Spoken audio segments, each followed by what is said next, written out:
ശരി, റഹീസ് റഷീദാണ് വിവരങ്ങൾ നൽകിയത്. PM-ശ്രീ പദ്ധതിയിൽ കേരളം ഒപ്പിടാൻ ഒരുങ്ങുമ്പോൾ കേന്ദ്ര സർക്കാരിനെതിരെ നിലപാട് ഘടിപ്പിക്കുകയാണ് തമിഴ്നാട്, പശ്ചിമ ബംഗാൾ സംസ്ഥാനങ്ങൾ. കേന്ദ്ര ഫണ്ടിനായി കേന്ദ്ര വിദ്യാഭ്യാസ നയം അംഗീകരിക്കാനാകില്ല എന്നാണ് രണ്ട് സംസ്ഥാനങ്ങളുടെയും നിലപാട്. അർഹമായ കേന്ദ്ര ഫണ്ട് തടയുന്നുവെന്നാരോപിച്ചാണ് തമിഴ്നാട് സർക്കാർ സുപ്രീം കോടതിയിൽ നിയമ പോരാട്ടം തുടങ്ങിയിരിക്കുന്നത്. കേന്ദ്ര സഹായം ഇല്ല എങ്കിൽ സ്വന്തം നിലയിൽ വിദ്യാഭ്യാസ പദ്ധതികൾ നടപ്പിലാക്കുമെന്നാണ് പശ്ചിമ ബംഗാൾ സർക്കാരിന്റെ നിലപാട്. വിവരങ്ങളുമായി ആദിൽ പാലോടും കെ സജീഷും ചേരുന്നുണ്ട്. ആദ്യം ആദിലിലേക്ക് പോവുകയാണ്. ആദിൽ, ഈയൊരു പദ്ധതി നിലവിൽ വന്ന ആ സമയത്തൊക്കെ തന്നെ ഈ കോൺഗ്രസ് ഭരിക്കുന്ന സംസ്ഥാനങ്ങൾ, അതുപോലെ തന്നെ ഈ പശ്ചിമ ബംഗാൾ, തമിഴ്നാട് ഒക്കെ തന്നെ പിന്തിരിഞ്ഞു നിന്നതാണ്. പക്ഷേ പിന്നീട് മറ്റ് സംസ്ഥാനങ്ങളൊക്കെ അതിൽ നിന്ന് പിന്നാക്കം പോയി. അപ്പോഴും തമിഴ്നാടിന്റെയും പശ്ചിമ ബംഗാളിന്റെയും നിലപാട് ഇതിനൊപ്പം നിൽക്കില്ല എന്നുള്ളത് തന്നെയാണ്. ഇപ്പോൾ ഏത് രീതിയിലാണ് ഇവിടങ്ങളിൽ കാര്യങ്ങൾ മുന്നോട്ട് പോകുന്നത്? കടുത്ത നിലപാട് PM-ശ്രീയുമായി ബന്ധപ്പെട്ട് ഉയർത്തുകയാണ് രണ്ട് സംസ്ഥാനങ്ങളും. പ്രത്യേകിച്ച് തമിഴ്നാട്, നമ്മുടെ അയൽ സംസ്ഥാനമായ തമിഴ്നാടും പശ്ചിമ ബംഗാളും രണ്ടിടത്തും DMK-യും തൃണമൂൽ കോൺഗ്രസുമാണ് ഭരണത്തിലുള്ളത്.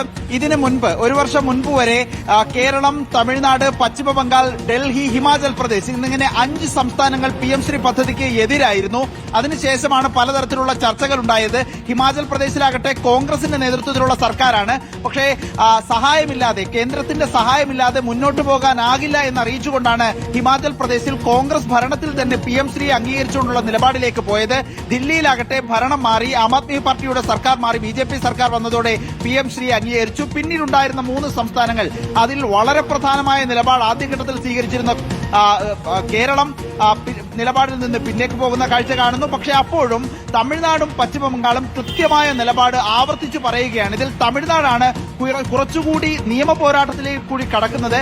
സുപ്രീം കോടതിയിൽ അർഹമായ കേന്ദ്ര ഫണ്ടുകൾ അനുവദിക്കുന്നില്ല, PM-ശ്രീയിൽ ഒപ്പിടണം, അതടക്കമുള്ള ചില നിബന്ധനകൾ പാലിച്ചാൽ മാത്രമേ സംസ്ഥാനത്തിന്റെ ഫണ്ട് നൽകുള്ളൂ എന്ന നിലപാടാണ് കേന്ദ്രം സ്വീകരിക്കുന്നത്. ഇക്കാര്യത്തിൽ കേന്ദ്രത്തിന് നിർദ്ദേശം നൽകണമെന്ന് ആവശ്യപ്പെട്ടുകൊണ്ടുള്ള പരാതി നൽകിയിരിക്കുകയാണ് സുപ്രീം കോടതിയിൽ എന്നുള്ളതാണ് തമിഴ്നാട് സർക്കാരിന്റെ കാര്യത്തിലെ നിലവിലെ അപ്ഡേറ്റ്. പശ്ചിമ ബംഗാളിലാകട്ടെ സ്വന്തം നിലയിൽ പദ്ധതികൾ പ്രഖ്യാപിക്കും. എങ്ങനെ വന്നാലും കേന്ദ്ര ഫണ്ടിന് വേണ്ടി ദേശീയ വിദ്യാഭ്യാസ നയം, കേന്ദ്ര വിദ്യാഭ്യാസ നയം അത് അംഗീകരിക്കാൻ കഴിയില്ല എന്ന നിലപാട് തന്നെ പശ്ചിമ ബംഗാളും എടുക്കുന്നു. സ്വന്തം നിലയിലുള്ള പദ്ധതികൾ അനുബന്ധമായി പ്രഖ്യാപിക്കുമെന്ന അറിയിപ്പ് കൂടി നൽകുകയാണ് പശ്ചിമ ബംഗാൾ സർക്കാർ. നിലവിൽ 2 സംസ്ഥാനങ്ങൾ, കേരളം ഒഴിച്ചു നിർത്തിയാൽ തമിഴ്നാടും പശ്ചിമ ബംഗാളും ശക്തമായ നിലപാട് കേന്ദ്രത്തിനെതിരെ സ്വീകരിക്കുകയാണ് PM-ശ്രീ പദ്ധതിയിൽ. വിനീഷ്, ആദ്യഘട്ടത്തിൽ നിരവധി സംസ്ഥാനങ്ങൾ ഉണ്ടായിരുന്നു, പ്രത്യേകിച്ച് കോൺഗ്രസ് ഭരിക്കുന്ന സംസ്ഥാനങ്ങളൊക്കെ തന്നെ ഉണ്ടായിരുന്നു. ദില്ലി ഉണ്ടായിരുന്നു, പക്ഷേ ദില്ലിയിൽ ഭരണം മാറുന്നു. ഏറ്റവും ഒടുവിൽ ഇപ്പോൾ കേരളവും ഒക്കെ ആ ലിസ്റ്റിൽ ഉണ്ടായിരുന്നതാണ്. കേരളവും അല്പം പിന്നാക്കം പോവുകയാണ്. തമിഴ്നാട്ടിലേക്കും പശ്ചിമ ബംഗാളിലേക്കും മാത്രം ഈ എതിർപ്പ് ചുരുങ്ങുന്ന കാഴ്ചയാണ് ഇപ്പോഴുള്ളത്. കെ സജീഷിലേക്ക് കൂടി പോവുകയാണ്. സജീഷ്, ചോദ്യം ഇത് തന്നെയാണ്. കേരളം ഈ പദ്ധതി നടപ്പിലാക്കുമോ, PM-ശ്രീക്ക് ഒപ്പം ചേരുമോ എന്നുള്ള ചോദ്യം. കാരണം പ്രത്യേകിച്ച് കേരളത്തിൽ വലിയ എതിർപ്പുകൾ ഒരു വശത്ത് നിന്ന് ഉണ്ടാകും. ഇപ്പോൾ CPI പ്രത്യക്ഷത്തിൽ തന്നെ രംഗത്ത് വന്നിട്ടുണ്ട്. ഇനിയിപ്പോൾ ന്യൂനപക്ഷങ്ങളായാലും മറ്റ് ആളുകളൊക്കെ ആയാലും മറ്റ് സംഘടനകൾ ആയാലും, അത് ഈ പറയുന്ന ഭരണകക്ഷിയിലുള്ള സംഘടനകളായാൽ പോലും എതിർപ്പുമായി രംഗത്ത് വരുമെന്നുള്ള കാര്യത്തിൽ യാതൊരു സംശയവുമില്ല. ഒരു വശത്ത് ഇത്തരത്തിൽ എതിർപ്പുകളുണ്ട്, മറുവശത്ത് സാമ്പത്തിക പ്രതിസന്ധിയുണ്ട് എന്ന് വിദ്യാഭ്യാസ വകുപ്പ് തന്നെ പറയുന്നുമുണ്ട്. ആ പ്രതിസന്ധി മുന്നിൽ നിൽക്കുന്നുണ്ട്. ഇതിനിടയിലാണ് ഇപ്പോൾ സംസ്ഥാന സർക്കാർ ഉള്ളത്. അപ്പോൾ ചോദ്യം ഇതാണ്, ഇത് നടപ്പിലാക്കാനുള്ള സാധ്യത അത് എത്രത്തോളം ഉണ്ട് കേരളത്തിൽ? വിനേഷ്, PM-ശ്രീ പദ്ധതി കേരളത്തിന് ഒരുപക്ഷെ നടപ്പിലാക്കേണ്ടി വരും എന്നതാണ് നമുക്ക് ഈ ഘട്ടത്തിൽ പറയാനാവുക. വിദ്യാഭ്യാസ മന്ത്രി അത് പ്രായോഗിക തലത്തിൽ എന്തൊക്കെ പ്രശ്നങ്ങളുണ്ട് എന്ന് പറയുമ്പോഴും വിദ്യാഭ്യാസ മന്ത്രി അതിൻ്റെ സാധ്യതകൾ തന്നെയാണ് മുന്നോട്ട് വെച്ചിരിക്കുന്നത്.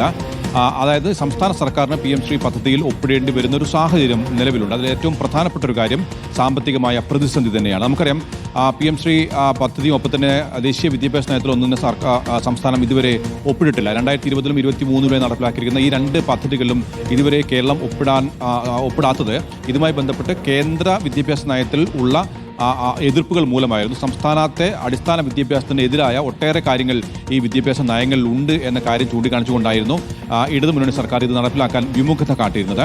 കഴിഞ്ഞ കുറേ ദിവസങ്ങളായി നടക്കുന്ന പല ആലോചനാ യോഗങ്ങളെല്ലാം തന്നെ വിദ്യാഭ്യാസ മന്ത്രി ഇക്കാര്യം എടുത്തു പറയുകയും ചെയ്തിട്ടുണ്ട്. പക്ഷേ പൊടുന്നനെയാണ് വിദ്യാഭ്യാസ മന്ത്രി മലക്കം മറിയുകയും സംസ്ഥാനത്തിൻ്റെ ഇപ്പോഴത്തെ ഒരു സാമ്പത്തിക അവസ്ഥ പ്രഖ്യാപിച്ചുകൊണ്ട് PM-ശ്രീ പദ്ധതിയിൽ നമുക്ക് ചേർന്നേക്കാം, അതായത് 1300 കോടി രൂപ കേരളത്തിലെ വിദ്യാർത്ഥികൾ ലഭിക്കേണ്ട കുടിശ്ശികയാണ്, അത് ലഭിക്കണമെങ്കിൽ ഈ പദ്ധതിയിൽ ചേരേണ്ടി വരും. നമുക്കറിയാം, SSK സർവശിക്ഷ കേരള പദ്ധതി പ്രകാരം ഒട്ടേറെ പദ്ധതികൾ, കേന്ദ്രാവിഷ്കൃത പദ്ധതികളുണ്ട്. ഈ പദ്ധതികൾക്കെല്ലാം തന്നെ കുടിശ്ശികയും ഇപ്പോൾ വന്നിരിക്കുകയാണ്. 2023-24 പ്രകാരം ഏതാണ്ട് 300 കോടിയോളം രൂപ കുടിശ്ശിക ലഭിക്കാനുണ്ട്. കഴിഞ്ഞ വർഷം അത് 580 കോടിയോളം രൂപയാണ്.